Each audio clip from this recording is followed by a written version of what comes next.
y a ustedes, queridos jóvenes, que el Señor trajo a este lugar con un propósito, ¿sí? Más allá de que hoy todavía no esté muy ordenado y que se refleje en las habitaciones y que tal vez hoy no estás tan feliz como quisieras estar.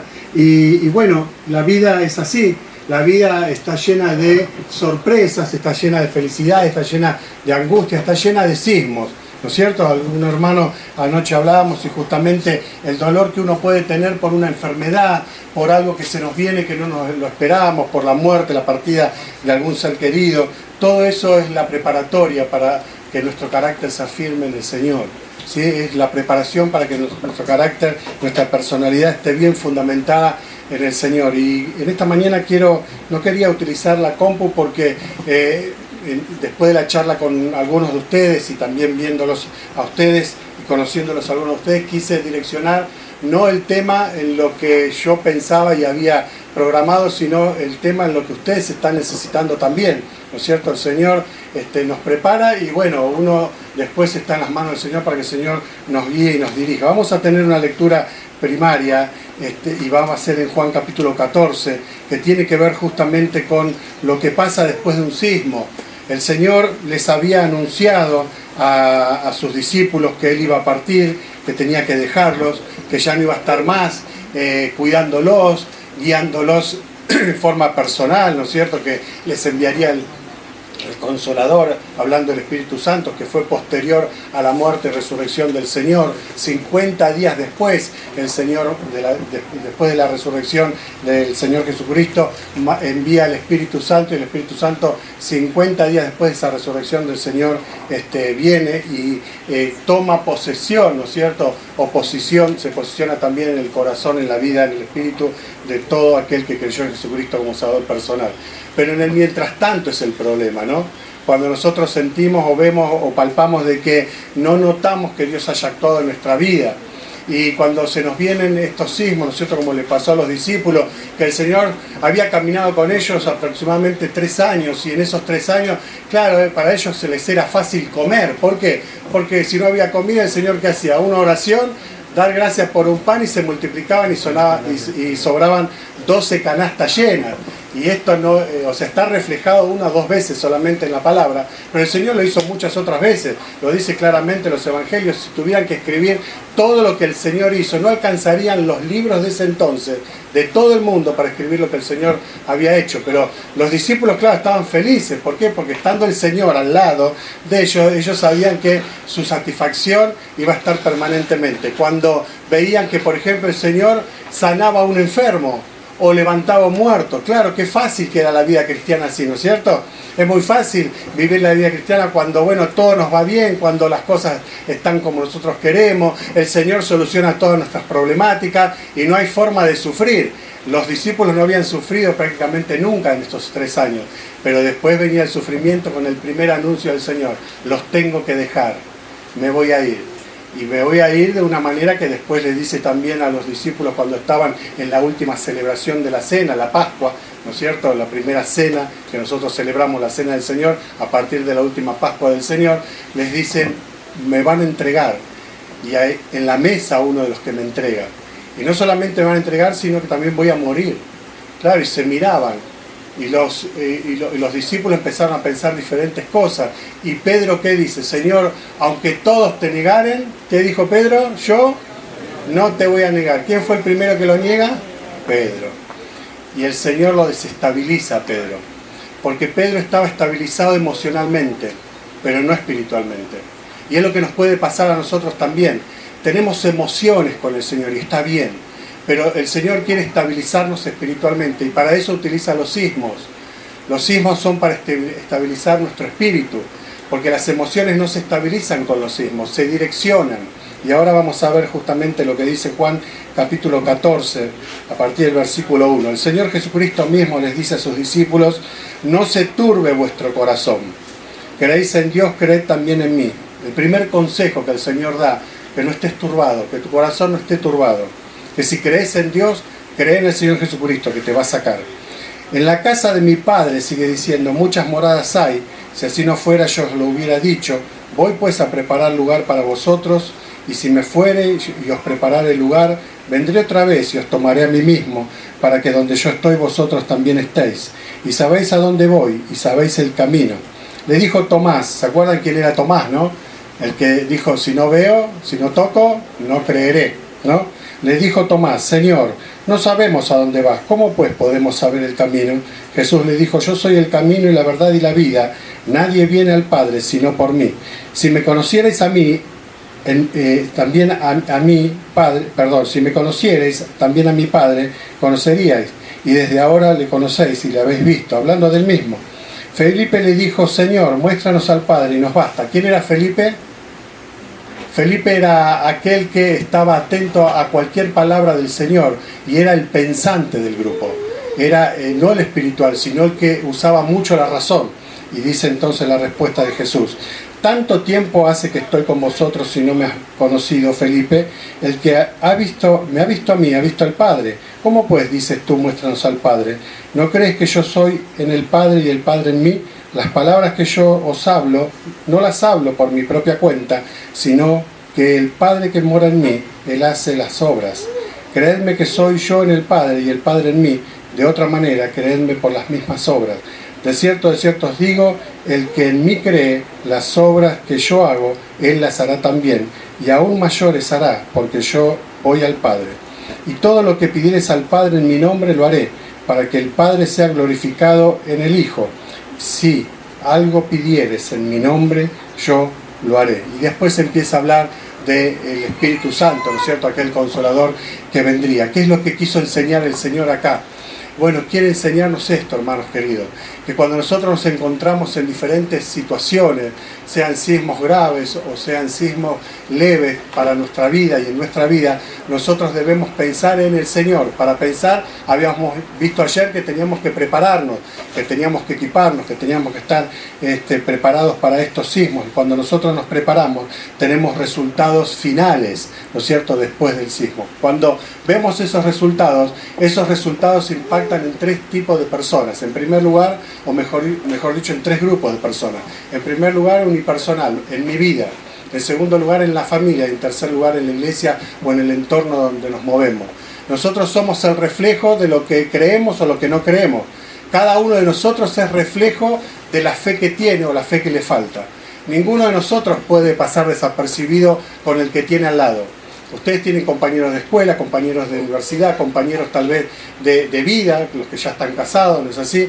Tienen la familia visiblemente como testigos de lo que ustedes son y lo que ustedes hacen, pero es muy importante que ustedes puedan tener esta opción de decir, bueno, ¿qué pasó en mi vida cuando un sismo vino a mi mente, a mi corazón, a mi vida o a mi entorno y cómo lo resolví? ¿Cuáles son las situaciones en las cuales yo pude resolverlo bien? Y hoy vimos en el devocional la vida de José.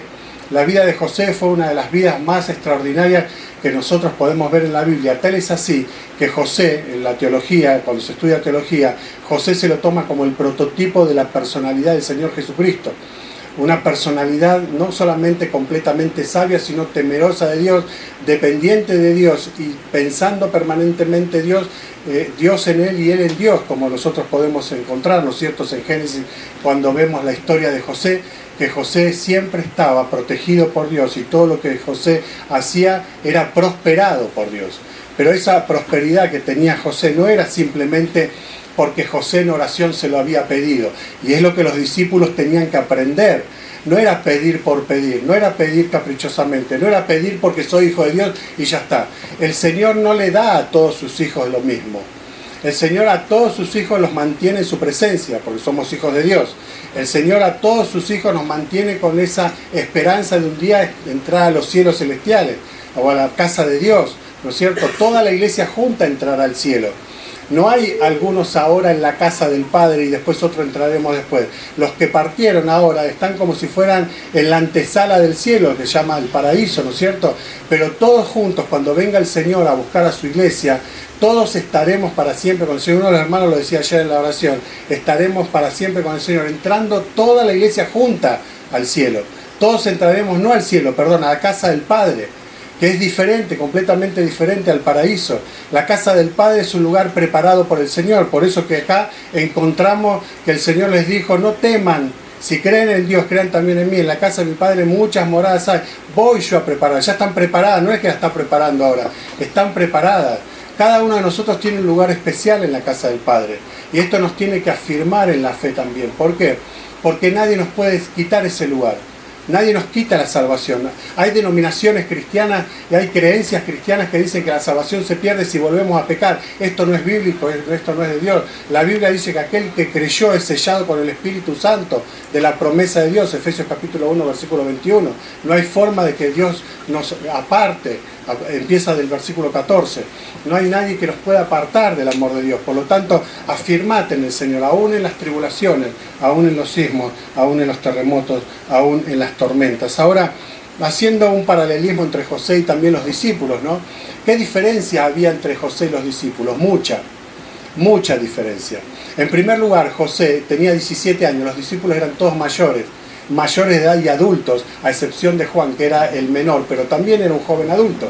O sea, no era un niño de 17 años, como los hay acá. Digo niño porque 17 años todavía no despertó a la vida, ¿no es así? Están estudiando, están capacitándose, no saben qué elegir, qué carrera elegir universitaria, no saben qué vendrá, no tienen todavía en sus emociones la claridad tal vez en la gran mayoría estamos hablando, ¿no? De con qué persona se va a casar, qué tipo de personalidad le gusta para formar familia con su esposa o esposo, según sea, ¿no es cierto?, el género.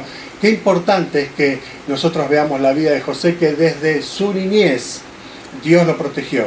Desde su niñez, no solamente esto, sino que él decidió poner su vida en las manos del Señor. Por eso que no sos chico para tomar una decisión. Aunque tengas 13, 14 años, creo que acá el menor tenía 13 años, ¿no? Está allá atrás. Gulliver, tiene, no sé, 1,80 m y tiene 13 años. De acá a 5 años cuando lo vea va a tener 2,20 m. Pero vos, ¿no? 13 años. El menor y el mayor, ¿quién es de los que están acá de campamentista? Nadie quiere decir que tiene más de 35. Bueno, ¿cuánto tenés? 36. Bueno, estamos ahí, ¿no es cierto? 17. Igual que vos, Marco. 36. Con 17, miren la diferencia de edad, la vivencia, la diferencia en cuanto a la vida, lo que vivieron, ¿no es cierto? Vos, Tintín, estuviste en Chile, ¿no? Cuando fui la primera vez, no fuiste vos, pero estuviste en Mendoza, en Rodeo, has estado allá. Han vivido cosas que tal vez los de 13 no vivieron. Imagínense, José con 17 años tampoco había vivido lo que ya habían vivido sus hermanos mayores, pero también con la experiencia de los hermanos mayores, él dijo, no quiero ser como ellos. Yo voy a decidir no ser como ellos, yo voy a decidir ser diferente. Y la expresión de la Biblia, vamos a Génesis ahora, a ver José. José, ¿cuántos hermanos tuvo? Hoy lo veíamos en esta mañana. ¿Cuántos? 11 hermanos, ¿seguro? 11 varones. ¿Y cuántas hermanas mujeres? Una mujer. Bueno, andan bien en teología, bastante bien, ¿no? Muy bien. Pero fíjense que un error de concepto nos puede quedar a nosotros también en la cabeza como diciendo, no, en total eran 13. Génesis capítulo 37, versículo 35 dice, y se levantaron todos los hijos de Jacob, todos sus hijos, y todas sus hijas, no era una sola, eran más. Tuvo muchas hijas y tuvo estos 12 varones. Es importante que nosotros reconozcamos que el único que decidió apartarse para el Señor, tener temor de Dios, fue José. ¿Qué pasó con todas las hijas y todos los hijos de Jacob, sus hermanos? ¿Qué pasó con todos ellos? Bueno, es evidente que no siguieron lo que Dios quería. Es evidente que no consideraron que era importante escuchar la voz de Dios.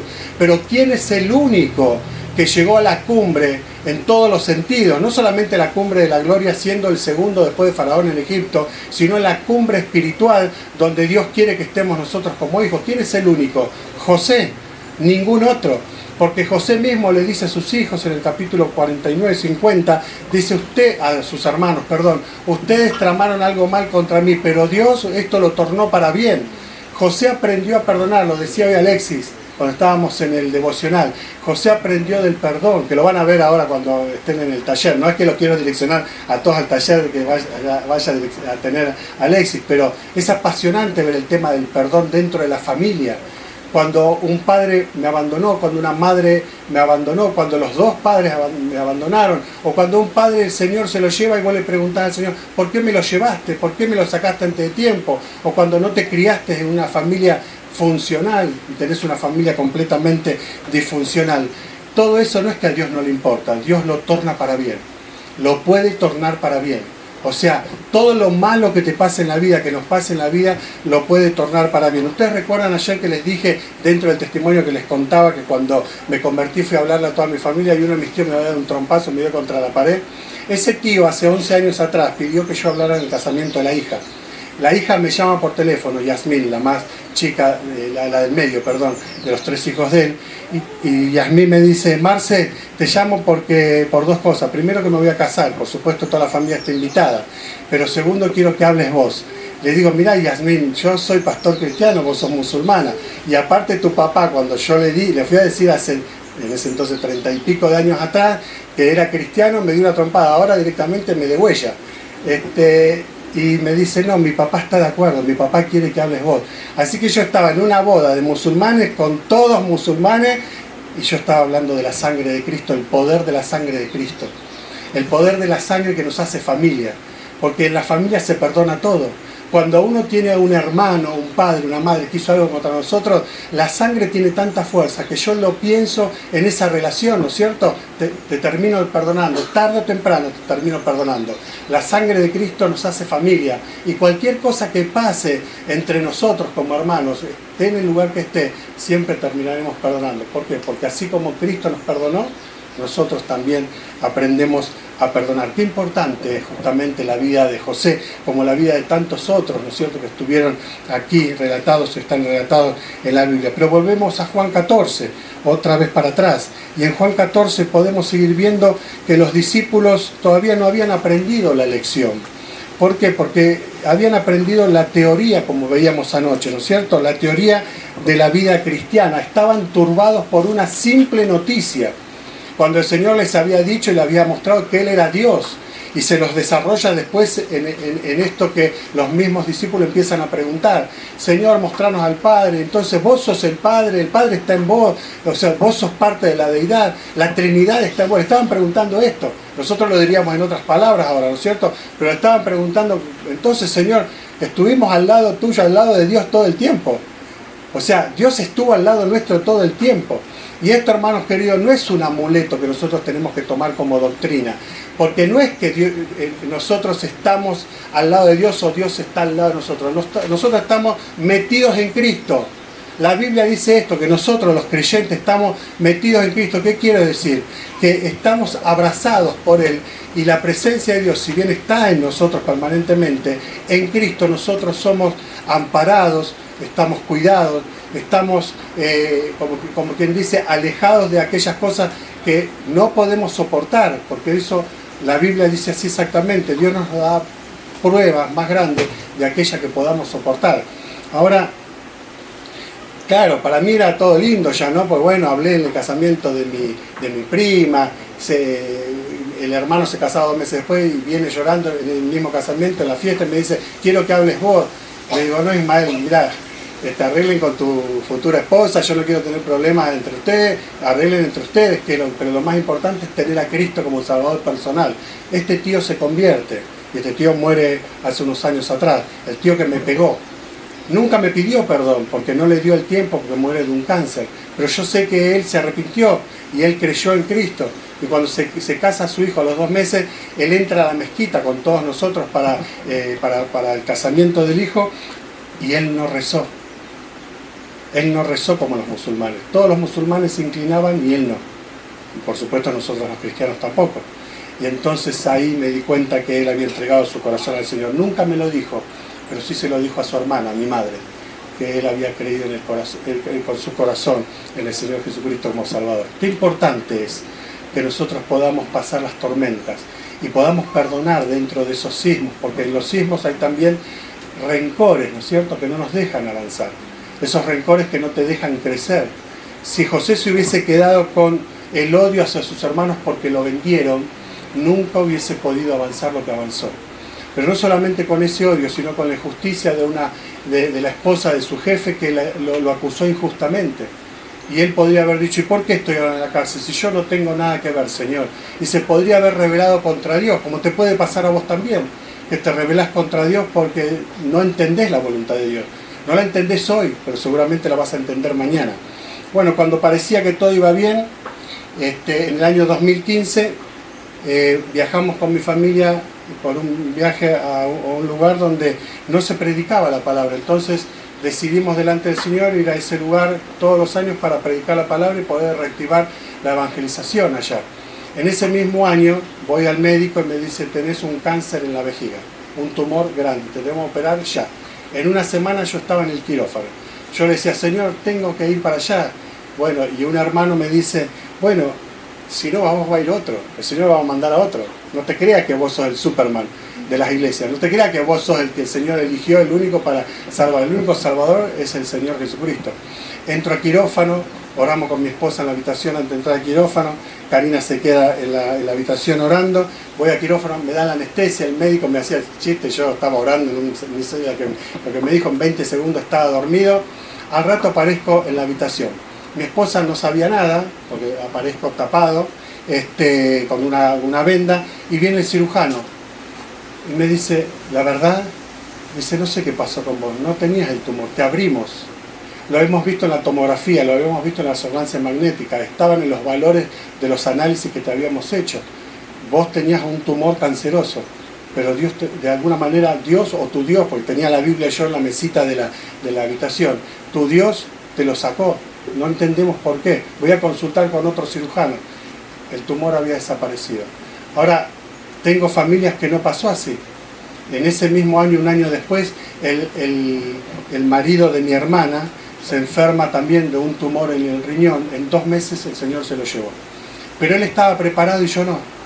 Me di cuenta ahí, porque él había dicho unos días antes de estar enfermo en la iglesia, cuando estaba allí en su iglesia en Bursaco, él dio un mensaje de la voluntad de Dios y dijo, terminó con estas palabras: a todo lo que Dios diga yo voy a decir amén. Hermanos, ¿ustedes están preparados para decir lo mismo? Dijo Samuel, mi cuñado. Claro, los hermanos se quedaron, ¿cierto? Porque es difícil, decía, todo lo que Dios diga, enfermedad, tristeza, alegría, lo que fuera, voy a decir amén. Y bueno, la mitad de la congregación de mi familia, la otra se quedó pensando. Y el anciano viene a él y le dice, Samuel, ¿vos te das cuenta de lo que acabas de decir? Sí, sé perfectamente lo que dije. En 2 meses Samuel partía. Estaba preparado para partir. Evidentemente yo no lo estaba. Soy más miedoso, porque uno piensa en la familia, lo que deja y todo. No es que él me deja porque yo soy esencial acá, sino porque soy más miedoso y me tiene que seguir preparando. Bueno, tal vez en tu vida te pasa lo mismo, ¿no es cierto? El Señor no se lleva lo peor al cielo. Muchas veces se lleva lo mejor de la iglesia. ¿No es así? Parten hermanos que vos decís, pero ¿cómo partió este hermano habiendo tantos otros que el Señor lo pasan desapercibidos, no les importa, viven la vida licenciosamente como quieren y los deja el Señor acá? Y a los que son extraordinarios, como Samuel, mi cuñado, era una persona intachable, él era abogado y no aceptaba, por ejemplo, divorcios porque iba contra su moral. No aceptaba, por ejemplo, peleas entre matrimonios que iban a juicio, él no los aceptaba porque iba contra su moral. No aceptaba cosas que tal vez otros abogados pueden aceptar. Bueno, Miriam también me decía cuando vine la primera vez que ella tampoco acepta ciertos tipos de casos, ¿no es cierto?, porque van contra la moral cristiana. Así era mi cuñado. Bueno, yo evidentemente me faltaba mucho y me falta mucho todavía, por eso el Señor me dejó acá. Pero pensá en esto, ¿no? Lo mismo que pensaban los discípulos. Ya no cuestionarlo al Señor. Ya no cuestionar al Señor, sino cuestionarnos a nosotros mismos. Por eso que cuando viene el resultado, el después, ¿no es cierto?, el después de un terremoto, de un sismo, tenemos que afrontar esos resultados. Vamos a hablar un poquito a la noche de eso, de afrontar esos resultados. ¿Y cómo los afrontó José? No solamente con valentía y con hidalguía, sino con la mente de Dios. Cuando José aprendió a perdonar, a ninguno de sus hermanos le reprochó absolutamente nada de lo que sus hermanos le habían dicho. José había escuchado que lo querían matar. A José y sus hermanos de sangre lo querían matar. A José lo tiraron en una cisterna, en un pozo profundo. A José lo vendieron, mintieron, y después de muerto el padre de José, José sabía que sus hermanos volvían a mentir, diciendo, tu padre, nuestro padre, mandó que nos perdonase. Mentira. No había dicho eso Jacob antes de morir. Siguieron mintiendo. Pero no importaba la reacción y la vida de sus hermanos, importaba su corazón. Y José les dijo, quédense tranquilos, yo no voy a obrar en lugar de Dios. Dios es Dios, es el soberano, el que obra por cuenta propia y le da a cada uno lo que cada uno merece. Por eso, queridos jóvenes, que nosotros tenemos que pensar que no podemos jugar con Dios. La Biblia es clara cuando Pablo habla a los Gálatas, está establecido ahí en el capítulo 6, dice, no se confundan, Dios no puede ser burlado. Todo lo que el hombre sembrare, eso va a recoger. O sea, tarde o temprano recogemos de nuestra siembra. La semilla es una. Puede ser una buena semilla, puede ser una mala semilla. Va a crecer la planta de la semilla que nosotros plantamos. O sea, el fruto de nuestra vida, el fruto de lo que nosotros hacemos, el fruto de lo que nosotros somos. No vamos a dar otro fruto. Por lo tanto, tengamos en cuenta esto. Y José lo tenía muy en claro. Todo esto José lo tenía muy en claro. Resultados finales se hacen visibles en forma personal. Resultados finales se hacen visibles, impactan en la familia. ¿Es creyente? Tal vez no, tal vez sí. Si es creyente, ¿son buenos creyentes? ¿Son buenos cristianos? ¿Son cristianos aparentes? ¿Vieron que hay muchos cristianos aparentes? Que en la iglesia somos todos espirituales, pero en casa ya no somos tal así. Maltratamos a nuestros hijos, lo decía anoche, maltratamos a la esposa, no decidimos de acuerdo a la mente de Cristo, sino a nuestra propia mente, no nos encaminamos en el Señor. Y entonces ahí el Señor empieza a mostrarles, bueno, anteriormente también, el Señor les empieza a decir, recuérdense que yo soy, no solamente que yo soy Dios, sino que les había enseñado también, antes y posterior, que Él era el pan de vida, ¿se acuerdan ustedes? Él era el agua que satisfacía. Él era el buen pastor. Él era la puerta por la cual uno sabe que entra seguro a los cielos. Él es el pastor de ovejas. Él es el que nos da a nosotros la condición de poder estar en una familia. Cuando Él lo comparaba y decía, yo soy la vid y vosotros son los pámpanos. Yo soy la planta y ustedes son las ramas. ¿No es cierto? Son los sarmientos, son justamente parte de mi vida, parte de mi familia, parte de la eternidad. Qué bueno pensar en esto, que Dios lo dio todo de tal manera que su plan es tan perfecto, que Dios no nos salva solamente, sino Dios nos adopta como hijos. Así que si hay alguna persona acá que como José perdió, en un día prácticamente perdió condición de familia, ¿no es cierto? Pero ya había perdido en Génesis capítulo 35 a su madre y a su abuela, o a su abuelo también. Habían pasado 20 años desde que Jacob había dejado la casa de su padre y creía que su padre ya había muerto, ¿no? Su padre muere después cuando conoce a los nietos. Isaac conoce a los hijos de Jacob y muere en el capítulo 35, lo dice claramente, lleno de días, habiendo conocido a toda la familia y habiendo bendecido también a toda la familia. Pero no solamente que muere su abuelo, sino también muere su madre, teniendo a su hijo más chico, Benjamín. Muere ese mismo día, en el día del parto. Pues fíjense qué terribles son los terremotos o los sismos que tuvo, ¿no es cierto?, José en su vida, en su familia. Pero es vendido, es alejado de sus hermanos, de su propio padre, que también injustamente lo amaba más a él que a los otros, no por su conducta, porque no dice la Biblia esto, que lo amaba más a José que a sus hermanos, porque sus hermanos se portaban mal y José era espiritual. Porque Jacob no era espiritual. El que era espiritual era José. Lo amaba más porque lo había tenido en su vejez. Por eso lo amaba más, como después amó más a Benjamín, que fue el reemplazo emocional de José, ¿no es cierto? La injusticia que nosotros vivimos en el mundo, aún muchas veces en la familia, Dios no la tiene. Pero la contempla y la toma, y esa injusticia la torna en justicia.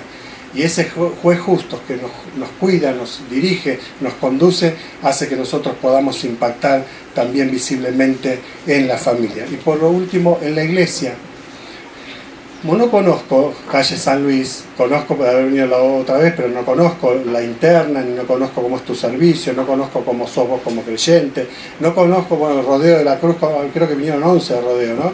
Conozco simplemente bien a la familia Ortega, que somos amigos, ¿no es cierto?, de años, desde que nos conocemos, pero no conozco el entorno, tampoco conozco la iglesia de La Pampa, no conozco las otras iglesias de Luján de Cuyo o de Tupungato, donde vienen cada uno de ustedes, no los conozco, pero vos sí lo conocés. ¿Cómo actuás?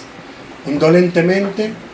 Vos actuás a través de tu corazón o a través de tus sentimientos, tus emociones o de lo que la Biblia dice. Fíjense ustedes en Hechos capítulo 2, dice claramente que aquellos que se iban convirtiendo se sumaban a la iglesia, y cuando se sumaban a la iglesia compartían cosas, pero este compartir se daba en una situación muy especial. Dice el versículo 44, todos los que habían creído estaban juntos y tenían en común todas las cosas, vendían sus propiedades y sus bienes y los repartían a todos según la necesidad de cada uno, y perseverando unánimes cada día en el templo y partiendo el pan en las casas, comían juntos, y todos juntos leamos esto, comían juntos con... Ah, qué mal que está esto. Vuelvo al geriátrico, Nosotros vamos los viernes a un geriátrico, creo que hablan más fuerte que ustedes. Comían juntos con alegría y sencillez de corazón. Si estaban todos los días juntos, buscaban estar en el templo y en las casas, lo mismo tenés que hacer vos. Estar en el templo y en las casas. El templo, la iglesia, como decía Samuel, según la palabra, somos nosotros. Pero la iglesia no somos cada uno de nosotros. La iglesia es la conformación de todos los creyentes que se reúnen. Allí está el Señor en medio de los tales, ¿no es cierto?, de la iglesia. Y la iglesia se reúne ¿para qué? Para fortalecerse entre sí. Va a ser un asado, ¿no se hacen asado acá en San Juan? Altos asados, no dirían en Mendoza. Mansos asados. ¿No? Bueno, si se te cae una brasa al piso, ¿qué pasa con esa brasa? Se apaga inmediatamente y vuelve a ser carbón. Pero si están todas juntas, se consumen juntas y se hacen ceniza, ¿o no? Desaparecen en un momento determinado y dan el trabajo y dan el fruto para lo cual ha sido formado. Bueno, con la iglesia, con el creyente pasa lo mismo. Si estamos todos juntos nos fortalecemos y damos el fruto para lo cual hemos sido formados. Ahora, si nos apartamos, si empezamos a dejo la reunión de oración, bueno, después dejo la reunión de los jóvenes, o elijo ir al anexo y no voy a la iglesia, bueno, voy a hacer como una brasa que se apaga, no impacta, no da luz, no sala, no va a ser importante tu vida. ¿Por qué? Porque va a pasar desapercibido, porque no sos parte de esta iglesia. Ninguno está con nombre y apellido acá, pero se sentirían satisfechos y orgullosos aquellos hermanos de la iglesia primigenia cuando saben que, o sabrán que nosotros estamos leyendo que los que creían en esa iglesia primigenia, la primera iglesia, la iglesia poderosa, potente, era poderosa no solamente por el Espíritu Santo, que es el mismo que tenemos hoy día, no cambió, sino que la iglesia estaba sujeta y estaba en condescendencia con el pedido de Dios. Estén juntos, por eso el Salmo 133. Mirá cuán bueno y cuán delicioso es estar los hermanos juntos y en armonía, no matándose, no peleándose, en armonía, porque allí envía Jehová bendición y vida eterna. Por eso no optes a ver qué días querés ir a la iglesia. Si podés ir todos los días, anda todos los días a encontrarte con tus hermanos. Yo necesito estar con mis hermanos.